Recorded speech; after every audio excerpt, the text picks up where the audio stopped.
Nagduluksa ngayon ang mga mamamayan ng Surala, South Cotabato sa pagpanaw ni former Mayor Romulo Solivio Sr. Si Solivio ay sumakabilang buhay sa nilang sakit kahapon ng umaga. Nagpaabot naman na pakikiramay sa pamilya ng dating alkalde ay si Surala Mayor Pedro Matinong Jr.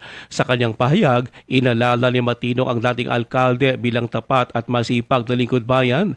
Ayon pa kay Matinong, kilala si Solivio sa kanyang Uswag Surala program na nagpatupad ng mga inobasyon para sa pagpapabuti ng pamumuhay ng mga mamamayan sa lugar.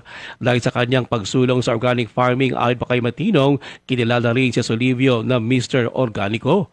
Dagdag pa nito, ang delikasyon at passion sa public service ni Solivio ay hindi malilimutan ng mga taga-Surala. Si Solivio ay naging municipal councilor ng Surala sa loob ng 4 na taon at naging mayor naman sa nasabing bayan sa loob ng 12 taon. 6 na taon din siya nagsilbi bilang provincial board member at naging deputy governor sa ilalim ng administrasyon ni South Cotabato Governor Reynaldo Tamayo Jr. Ipinagdiwang pa nito ang kanyang ika-73 kaarawan nitong Marso 15. Ruel Osano, NDBC Bida Balita.